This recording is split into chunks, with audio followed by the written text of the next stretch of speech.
Welcome back to the Lumios Post, where we talk about all things Pokemon, and today we're talking about our biggest questions from Alola. Been doing this for a while now, you know the gist of it. We're talking about the things that were introduced in the Alola region that, I need more clarification on, or, just answers to, like some are just direct mysteries. But yeah, let's get right into it with what I think amongst the fan base is kind of the biggest, and that's what's the deal with Ryuki? I think I'm pronouncing that right. I may not be, but Ryuki is a dragon trainer that, everything about him has been a mystery. First his debut in Sun and Moon was actually really crazy, because he was just this character that would sometimes challenge you for the champion title after you would beat the Elite Four. And, he had a special design, he, used dragon Pokemon, he clearly was meant to be more than just the other random, youngsters who battle you, right? But there was kind of no explanation given. Then we did get a little more on him when Ultra Sun and Ultra Moon came out, because he actually runs the Kanto-style gym that's kind of modeled after the Vermilion City gym over in Melee City. But there's still just so much mystery to this character. I still want to know more about him. Where's he from? Why does he kind of look like a Groudon?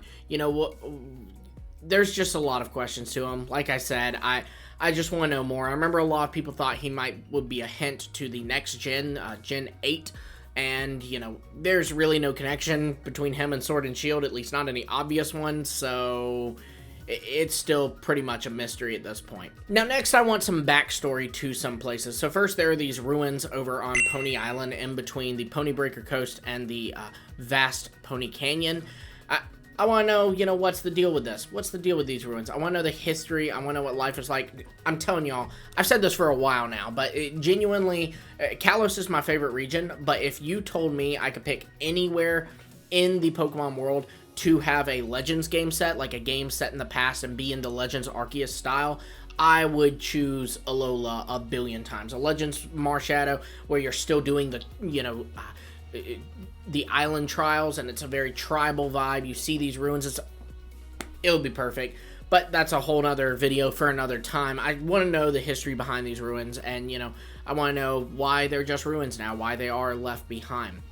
Then similarly, we have the Ultra Ruins, and we actually know why the Ultra Ruins are this way. It's because Guzzlord basically ate everything in this version of Alola.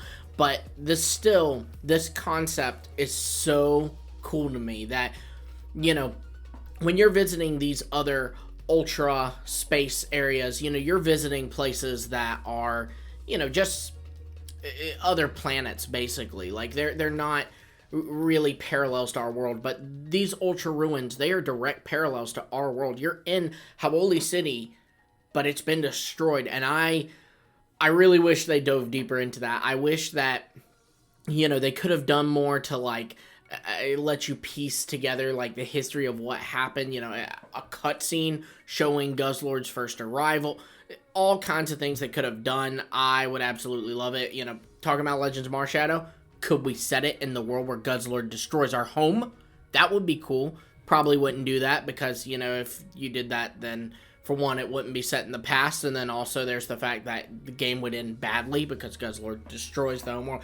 But I don't know. I want more answers to the Ultra Ruins. I want more backstory to it. I want to explore more of it. What's Hau'oli City look like? We know that, but what about the other islands? Have they been... Is the Pokemon world overrun by Guzzlord? Is it just the Alola region? Or if I hop over to Sinnoh, have they been ravaged by Guzzlord too? I want to know. I want to know. And I want to know soon. Now, one of the things that I always think about when I think about Alola Mysteries is the Pokemon type Null. This is actually a really interesting Pokemon because it is a legendary Pokemon, and it is also a Pokemon that is man-made, like Porygon, for example. But this is a legendary Pokemon that's man-made, Man created a legendary.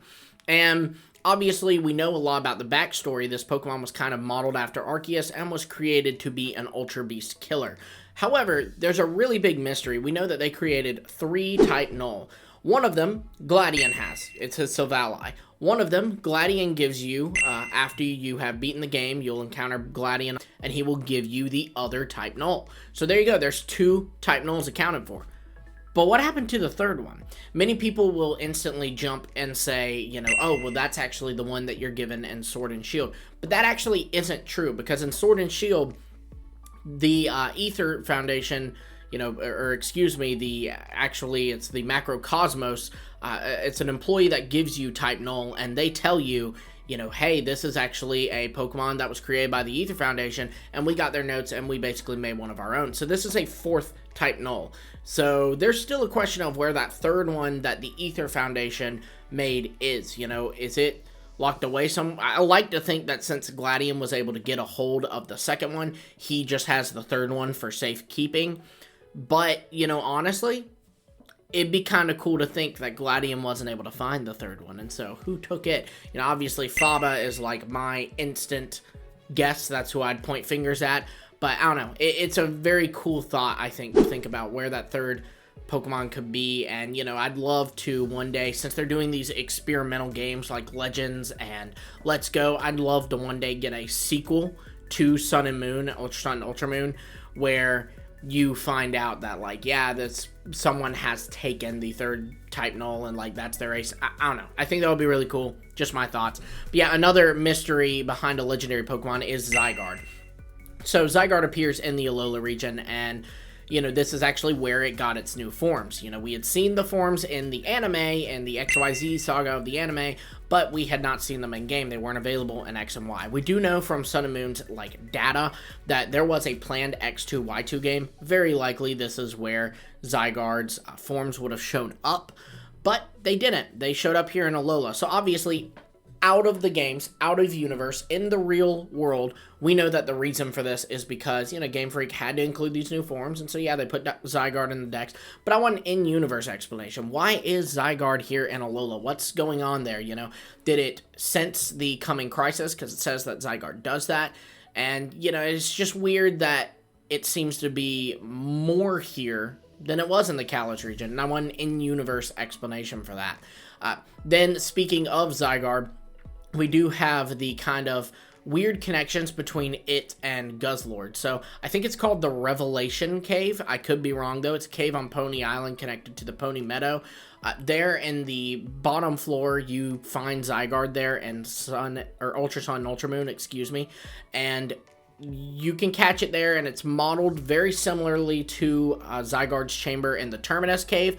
So it's very clearly supposed to be referencing Kalos. But the interesting thing is, you catch Zygarde there in Ultra Sun and Ultra Moon. In Sun and Moon, you don't catch Zygarde there. You catch another Pokemon there, and that is Guzzlord. You catch Guzzlord in Revelation Cave. So there's been all kinds of theories about Guzzlord being like a corrupted version of Zygarde. You know, its little top part above the big part looks very similar to the complete form of Zygarde's face. But yeah, this is a very interesting one. Why is there a connection between Guzzlord and Zygarde? I'd love to explore that more. It's funny, I mentioned Legends Marshadow. Maybe the answer is Legends Guzzlord. I know that they've, you know, Arceus is a mythical, and we speculate Celebi and Victini and all this. But, you know, why not? Let's do Legends Guzzlord. That would be really cool. And then my last thing, and it's just a little nitpicky thing, I guess. It's not really a big mystery that needs to be explored, is I want more explanation on the Ultra Beasts. I want to learn more about them. I want to learn more about their worlds and explore more of their worlds, not just like the little linear path we get to, you know, go to see them, you know, like even in Ultra Metropolis, whatever it is, that's where Poipole is from, but we don't see any wild Poipole. We just know that they're like practically starter Pokemon there. I want to go outside of that city, and I want to see the wild Pokemon there. Are there other Pokemon from there, you know, like, hypothetically, Nihilego may not be the only Nihilego on Nihiligo's world. There might be, like, other Pokemon and, you know, maybe even other forms of Nihilego. You know, there's all kinds of mysteries on that.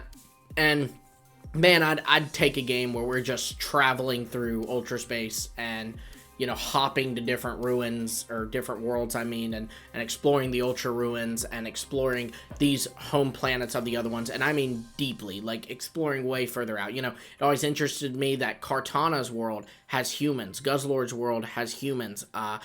Of course, Poipol's world has humans, but then, some don't seem to, it doesn't seem like Pheromones has humans, or does it? I want to explore more so we can find out. Then there's been a lot of questions of, like, are these aliens? Are there parallel worlds? Guzzlord seems to imply that it is parallel worlds. There's still a lot of mystery surrounding Ultra Beasts, honestly, and they're really cool Pokemon and really wild designs. There's also the fact that, like, if you look at other Pokemon, what we know about them, you could potentially classify them as Ultra Beasts. You can make an argument for, honestly, the Creation Trio. You could make an argument for Unknown. You could make an argument for, based on design, Eternatus, honestly, it looks very Ultra Beast-like. But yeah, it's something that I do want more explanation to. Again, not a mystery, just something that I really feel like we could benefit from getting more exploration into. But yeah, be sure to let me know what you think of this. What are your answers to these? What are your questions from Alola? Let me know that in the comments below. Be sure to like, subscribe, and hit the bell for notifications so you'll miss all our future videos. And until next time, I will see all of you later.